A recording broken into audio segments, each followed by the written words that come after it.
To say the least, Becker's account of nature has little in common with Walt Disney.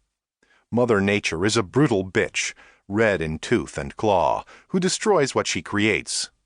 We live, he says, in a creation in which the routine activity for organisms is tearing others apart with teeth of all types, biting, grinding flesh, plant stalks, bones between molars, pushing the pulp greedily down the gullet with delight, incorporating its essence into one's own organization, and then excreting with foul stench and gases the residue.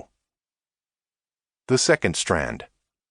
The basic motivation for human behavior is our biological need to control our basic anxiety, to deny the terror of death. Human beings are naturally anxious because we are ultimately helpless and abandoned in a world where we are fated to die. This is the terror: to have emerged from nothing, to have a name, consciousness of self, deep inner feelings, an excruciating inner yearning for life and self-expression, and with all this yet to die.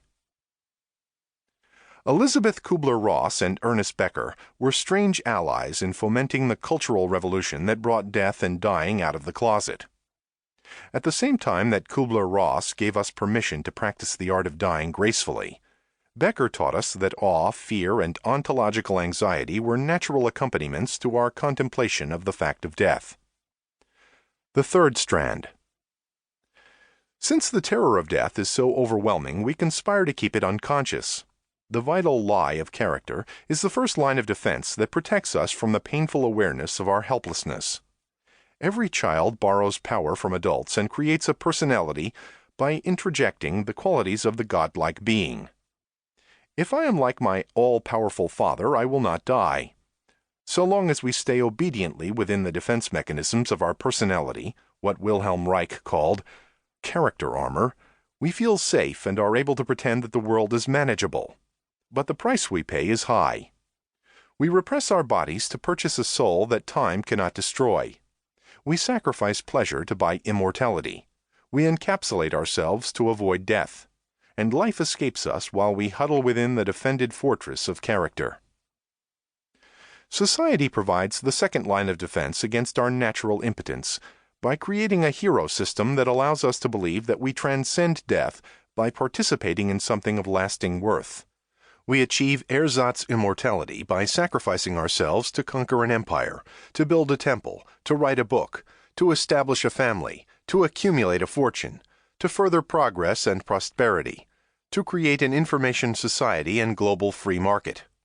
Since the main task of human life is to become heroic and transcend death, every culture must provide its members with an intricate symbolic system that is covertly religious. This means that ideological conflicts between cultures are essentially battles between immortality projects, holy wars. One of Becker's lasting contributions to social psychology has been to help us understand that corporations and nations may be driven by unconscious motives that have little to do with their stated goals. Making a killing in business or on the battlefield frequently has less to do with economic need or political reality than with the need for assuring ourselves that we have achieved something of lasting worth.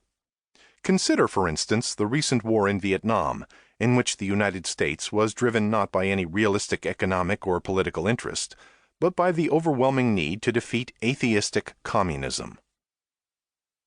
The fourth strand.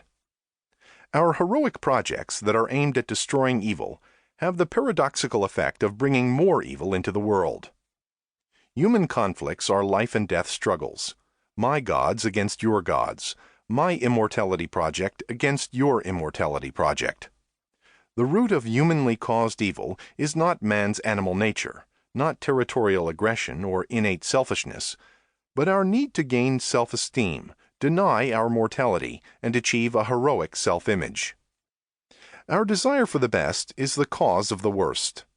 We want to clean up the world, make it perfect, keep it safe for democracy or communism, purify it of the enemies of God, eliminate evil, establish an alabaster city undimmed by human tears, or 1,000-year Reich. Perhaps Becker's greatest achievement has been to create a science of evil. He has given us a new way to understand how we create surplus evil, warfare, ethnic cleansing, genocide. From the